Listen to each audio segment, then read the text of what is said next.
बिस्मिल्लाहिर्रहमानिर्रहीम। आज हम एक्सरसाइज 3.2 स्टार्ट करेंगे। एक्सरसाइज 3.2 में जो चीज़ आज हम स्टडी करेंगे, टर्मिनेटिंग और नॉन टर्मिनेटिंग डेसिमल्स को स्टडी करेंगे। सबसे पहले तो ये हमें मालूम होना चाहिए टर्मिनेटिंग डेसिमल्स कौन से होते हैं, नॉन टर्मिनेटिंग डेसिमल्स कौन से होते हैं। जब भी कोई rational number in form of numerator और डिनोमिनेटर लिखा होता है, उसको जब हम डिवाइड करें, डिवाइड करने के बाद उसका रिजल्ट जो है कंप्लीट हो जाए और आंसर जो है उसका फाइनाइट डिजिट्स में है। कितने डिजिट उसमें है? फाइनाइट डिजिट्स में। डिजिट्स की तादाद आप काउंट कर सकें और रिजल्ट में जो है डिवीजन कंप्लीट हो जाए, आंसर आपके पास 0 आ जाए, मतलब रिजल्ट कंप्लीट डिवाइड के बाद 0 हो और डिजिट्स की तादाद डिवीजन के जो क्वोशंट है उसकी तादाद फाइनाइट हो, तो उसको हम कहते हैं टर्मिनेटिंग डेसिमल।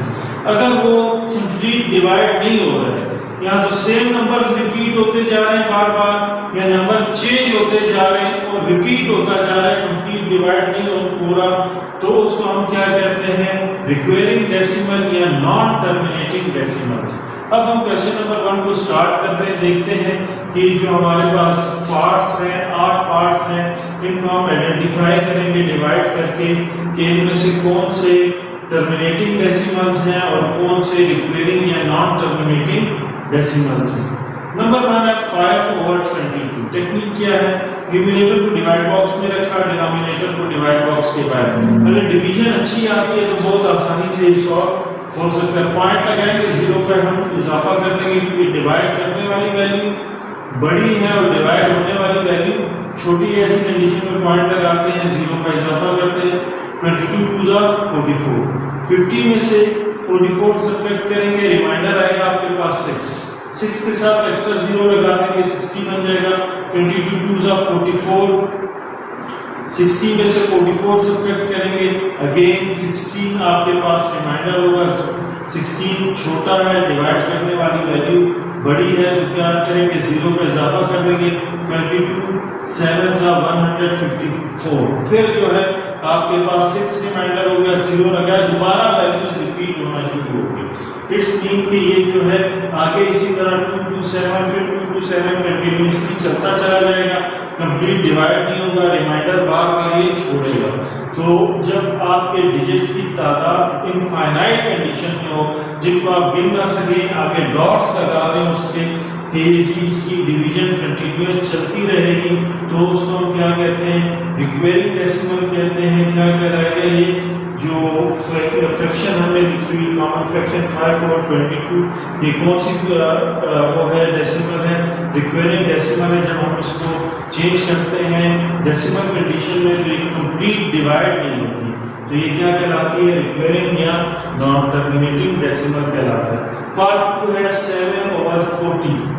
वही पुराना तरीका है, 7 जो है न्यूमरेटर डिवाइड बॉक्स में जाता है, डिनोमिनेटर डिवाइड बॉक्स के बाहर आता है। 70 डिवाइड बॉक्स में, 7 डिवाइड बॉक्स में, 40 डिवाइड बॉक्स के बाहर। डिवाइड करने वाली वैल्यू बड़ी है, डिवाइड होने वाली वैल्यू छोटी है। ऐसी कंडीशन में पॉइंट लगाते हैं, 0 का इजाफा कर देते हैं, 70 बन जाएगा।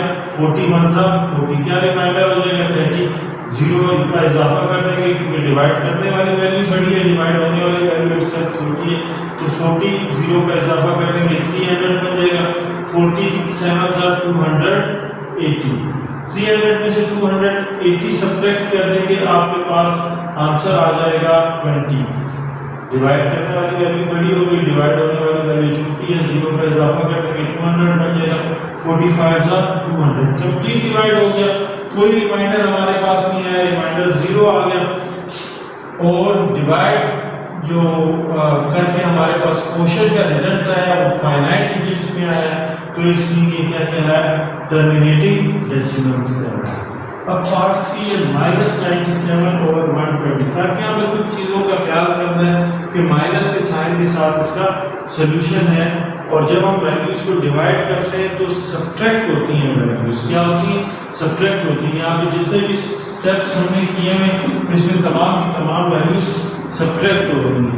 दोनों साइन प्लस के होते हैं, नीचे की वैल्यू का साइन माइनस का होता है। प्रीवियस क्लास में हमने इस चीज़ को क्रिटिकल स्टडी किया और इसके बावजूद हम साइंस इग्नोर कर देते लगाते नहीं, लेकिन ये बात याद रखिएगा कि जब हम डिवाइड करते हैं वैल्यूज को तो वैल्यूज सब्ट्रैक्ट की जाती है। अब यहाँ पे -97 और 125 है, न्यूमरेटर डिवाइड बॉक्स में जाएगा, डिनोमिनेटर डिवाइड बॉक्स के बाहर है। सबसे पहले तो साइन की कंडीशंस को हमने सेम कर दिया, माइनस को प्लस को माइनस से मल्टीप्लाई करेंगे, रिजल्टेंट साइन हमारे पास माइनस का आएगा। ये बात पहले सबसे याद रखिएगा कि माइनस की वैल्यू है, प्लस को माइनस से मल्टीप्लाई करेंगे, नेक्स्ट वैल्यू का रिजल्ट आपके पास माइनस में आना चाहिए। अब आगे सिचुएशन स्टार्ट करेंगे। 97 है, 125 बड़ा है, 97 छोटा है, डिवाइड होने वाली वैल्यू बड़ी है, डिवाइड करने वाली वैल्यू हमारे पास छोटी है। इस कंडीशन में पॉइंट लगाएंगे, एक जीरो का इजाफा कर देंगे। ये सारी की सारी कंडीशंस हमने प्रीवियस क्लास में और प्रीवियस एक्सरसाइज में स्टडी की हुई। 125 को 7 से मल्टीप्लाई करेंगे, रिजल्टेंट आंसर आ जाएगा 875। माइनस को माइनस से मल्टीप्लाई किया था, माइनस का साइन पहले हमने लिख दिया था, वैल्यू सब्ट्रैक्ट करते तो इट्स मीन माइनस का साइन कन्वर्ट हो जाएगा इसमें, प्लस में अब सब्ट्रैक्शन कर देंगे। 97 में से 875 सब्ट्रैक्ट करेंगे, रिजल्ट आएगा हमारे पास 95।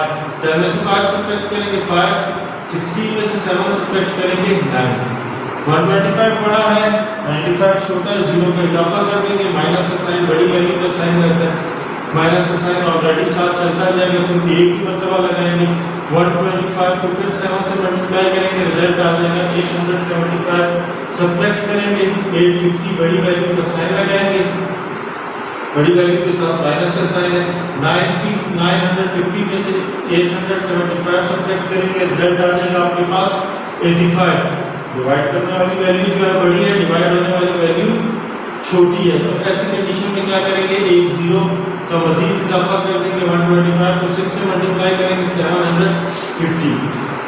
तो आपके पास क्या रिमाइंडर हो जाएगा, 100 रिमाइंडर हो जाएगा। 125 को 8 से मल्टीप्लाई करेंगे, पूरा का पूरा कंप्लीट डिवाइड हो जाएगा। हमारे पास क्वेश्चन जो है फाइनाइट डिजिट्स में आ जाएगा और जो हमारे पास रिमाइंडर है वो 0 आ जाएगा। इट्स की ये कौन सी फ्रैक्शन डेसिमल होगी, ये हमारे पास टर्मिनेटिंग डेसिमल कहलाएगी। It is terminating